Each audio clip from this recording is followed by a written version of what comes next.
After they placed the duffel bags in the building, they then came back out and sat in their cars. They were waiting for the large bombs to detonate. It's well known that for more than a year, Eric Harris and Dylan Klebold meticulously planned the massacre. How they wrote their hit list in their diaries and on the web, and made videos known as the basement tapes of their plans. In their writings, they say, walk in, set bombs at 11:09 for 11:17. Leave, drive to Clement Park, gear up, get back by 11:15, park cars, set car bombs for 11:18, get out, go to outside hill, wait. When first bombs go off, attack. Have fun. I think the plan was, once the detonations took place, the students would flee the school, some coming out this door, some coming out the main door, and then they would be positioned with their firearms to shoot students as they left the school. But the two 20-pound propane tanks, powerful enough to kill the majority of people in the crowded cafeteria, failed to explode. The boys were forced to improvise. What the boys did is important information for TAG. While the police try to establish the sequence of a crime's events, TAG needs to know just how did the boys behave on April 20th. Did Klebold ever shoot when he was alone?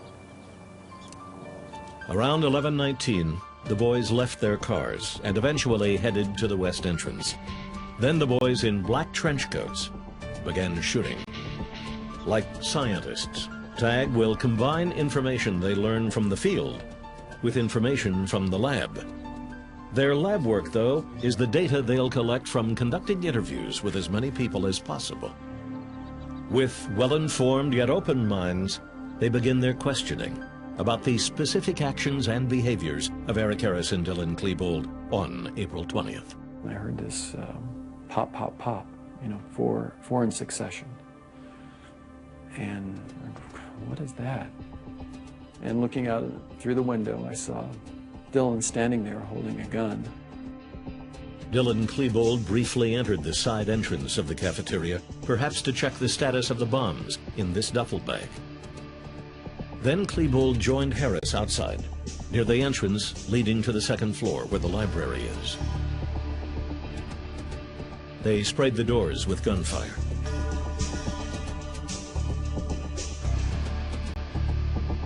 Students and teachers alike became terrified. The security cameras in the cafeteria were rolling. And to me at that point in time, it's like, my gosh, what is happening at Columbine High School? Another teacher, Patty Nielsen, was injured by glass and metal from the spray. She ran to the library and called 911. I'm a teacher at Columbine High School. There is a student here with a gun, and the school is in a panic, and I'm in the library. I've got students down under the table, kids, heads under the table. I do not know who the student is. Okay. I saw a student outside. I was in hiding earlier, but he turned the gun straight at us and shot. And my God, the window went out. Oh, God. Stay in the line of God. Students like Craig Scott hid under library tables. It was becoming more real, and I was becoming more terrified. Eric Harris and Dylan Klebold could be heard shooting in the halls and throwing bombs down stairwells. The entire library began to fill with smoke. I turned my head over to the right and I saw these two huge figures enter the library, kind of emerging from the smoke. And the very first thing that they said was, "Everybody get ready to die." They were making a lot of smart aleck remarks towards students before they shot or killed them. He's shooting in the library right now. He's firing shots from the library. And they were kind of whooping it up and just having a good time.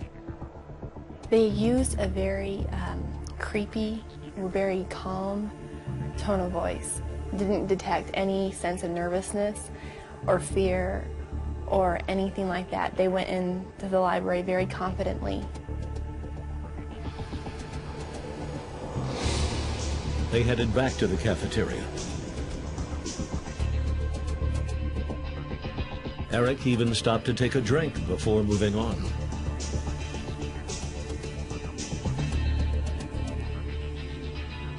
They tried shooting their propane tanks to set them off, but failed.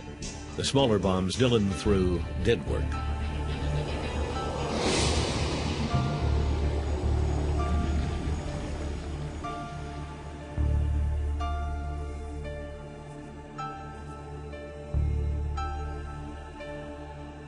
In 49 minutes, Klebold and Harris effectively had killed 1 teacher and 12 students and wounded more than 20.